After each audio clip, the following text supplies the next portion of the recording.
n이 2로 온 거야. 7은 너무 가까이 붙어서 구별이 잘 되지 않아.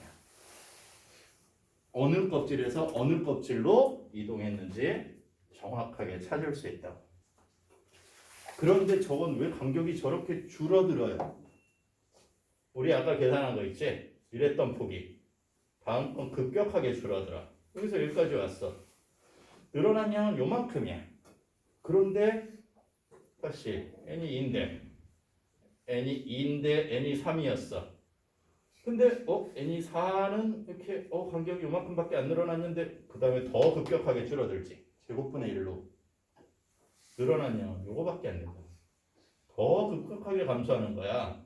그래서 처음에 폭이 넓다가 좁아지고 급격히 더 좁아지고 더 좁아져서 지금 세 4개만 해석이 돼요. 기억하고 옆에 넘어가 볼래? 미안. 한 2, 3분만 더 해줄게. 뒤에 설명은 보면 되는데 문제가 되는 게 있어. 160쪽에 대한 설명이었던 거고 라이먼 계열, 발머 계열, 파션 계열이라고 하는 세 개의 계열을 왜 중요하냐? 라이먼 계열은 어느 영역이니까? 자외선 영역이니까. 발머 계열은 가시광선 영역이고 파션 계열 그 뒤에 있는 건 다 적외선 영역의 계열이어서 중요하다. 정말 껍질 어마어마하지? 오, 너무 좋지. 스펙트럼이 완전히 해석이 다 됐어.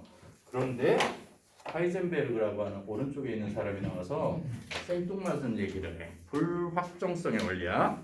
또는 불확실성의 원리라 해. 다시 하이젠베르그라고 하는 사람이 나와서 오른쪽 페이지에 보충 시야 확장해 보면 불확정성의 원리를 얘기하는데 이게 한마디로 말하면 전자가 어디 있는지 정확하게 얘기하는 거 불가능하다. 다시 전자는 너무 작아서 어떤 작은 입자를 정확하게 운동하는 입자를 정확하게 표현하려면 두 가지를 나타내야 돼. 현재의 위치와 운동량이야. 운동하는 물체를 표현할 때 그 물체의 빠르기와 방향이 필수적으로 표현되어야지. 그 두 가지를 우리는 합쳐서 뭐라고 얘기할 거냐면 위치의 변화량과 운동량의 변화량이라고 할 거야. 다시 위치의 변화량을 델타 x, 운동량의 변화량을 델타 p. 이 두 가지를 측정해야 되는데 문제가 하이젠베르그라고 하는 사람이 증명해버려. 동시에 측정이 불가능하다. 전자가 여기 있다고 딱 찍어서 얘기했는데 중간은 여기 없어. 여기 있을 거야. 다시 여기 딱 찍어서 에너지 흡수해서 중간은 안 돼. 여기 딱 가. 너무 좋잖아. 근데 하이젠베르가 나와서 어디 있는지 정확하게 얘기하면 안 돼. 이러고 얘기한 거야. 다시 여기에 전자가 딱 있다고 얘기할 수 없다는 거야. 이게 이론적으로 불가능하다는 거야. 그걸 하이젠베르그의 불확정성의 원리라고 하고 밑에 식으로 델타 x 곱하기 델타 p는 부등식으로 나오다는 거야. 범위로. 그러면 니네가 항상 이런 생각을 해. 정확하게 나타낼 수 없으니까 어떻게 해야지? 하지 말아야지. 하는 사람과 하지 말아야지. 아니 나타낼 수 없는데 왜 해? 하지 말아야지. 어떻게? 그러면 정확하게 나타낼 수 없으면 니네 굉장히 잘하는 경우의 수 확률로 나타내지. 어디 있을지 정확하게 몰라. 그걸 선생님이 예로 많이 드는 게 이런 거다. 틀림없이 쉬는 시간에 경민이가 프론트 앞에 있어. 핸드폰을 들고 무언가 하면서 90% 확률로 가끔 화장실을 갈 때도 있거든. 그치? 거의 맞지 않니? 학원에? 이렇게 얘기할 수 있어. 자, 이렇게 얘기할 수 있다. 인호가, 찬우가 평일 10시에 학교에 있을 거야. 어디 있는지는 몰라. 가능하지? 거의 학교에 있겠지. 몇 퍼센트 확률로? 90% 확률. 평일이지만 빨간 날일 수도 있고 아파서 병원에 가 있을 수도 있고 체험학습 나가 있을 수도 있고 그런데 한 90% 정도는 학교에 있을 것 같아. 어디에? 중요하잖아. 학교 안에 있을 거야. 그건 얘기할 수 있는 거지.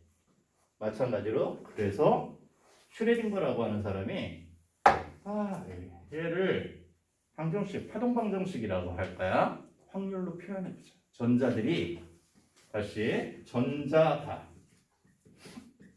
있을 수 있는 공간, 정확하게 얘기하면 90% 공간이야.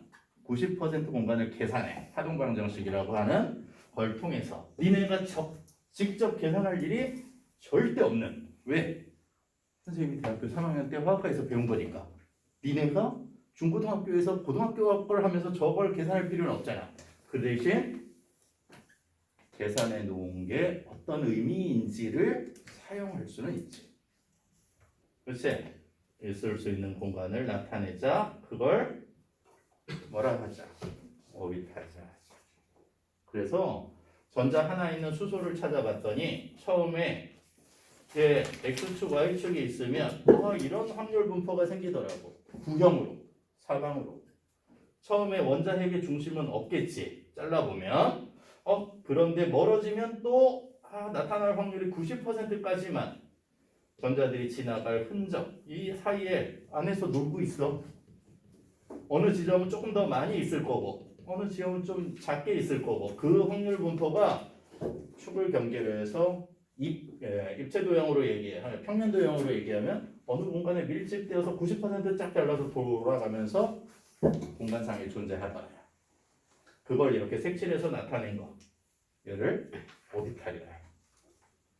첫째 두 개까지는 이 전자가 요 안에서 이렇게 안정된 상태로 있을 수 있어. 구형 전자 두 개가. 다시 두 개는 바깥쪽에 이렇게 구형으로 존재하더라고. 전자 총 몇 개까지 안정하게 구형으로 존재할 수 있어? 4개까지. 원자번호 4번까지. 확률상 전자가 있을 공간을 조사했다는 거지. 그러면 5번째 분수 5번이 되면 이제 구형으로 들어가지 않더라. 니네가 2882라고 외웠던 이 모양이 조금 동일한 형태가 아니야. 이 8개 중에 2개는 구형으로 있는 게 에너지 측면에서 가장 안정한데 나머지 6개는 축방향으로 있는 게 훨씬 더 안정하더라고. X축, Y축, 공간상에 중요하지 않지. 회전시키면 다 바뀌니까. 나머지 2개는 축방향으로 들어가 있는 게 훨씬 더 안정하고 저 상태로 계산이 되어지더라고. 나머지 4개가 이제 고르게 두 상태로 흩어져 있지 않아. 절대로. 여기 있어. 그냥 여기에서만 놀아. 몇 퍼센트 확률로? 90% 확률로. 찬우가 학교에 있었던 것처럼, 경민이가 프론트 앞에서 핸드폰을 쥐고 있는 것처럼, 전자가 5번째부터는 어디에 있다고? 아령 모양이 여기 안에 있다. 그래서 그 모양을 S오비탈이라고 이름 붙일 거고, 첫 번째 껍질은 S오비탈, 무조건 S오비탈밖에 없어. 두 번째 S오비탈 2개를 채우면 아령 모양이, 얘를 앞으로 P오비탈이라고 부를 거야. 얘는 P오비탈이야. 6개가 X축에, Y축에, Z축에 이렇게만 존재. 이 사이의 공간에 들어가 있지 않아. 90% 확률로 잡아더라. 그걸 표현해서 나타낸 걸 뭐라 하자? 오비탈이라 하자. 오비탈의 더 정확한 건 다음 시간에 배워봐요. 오늘 수업 여기까지 합시다.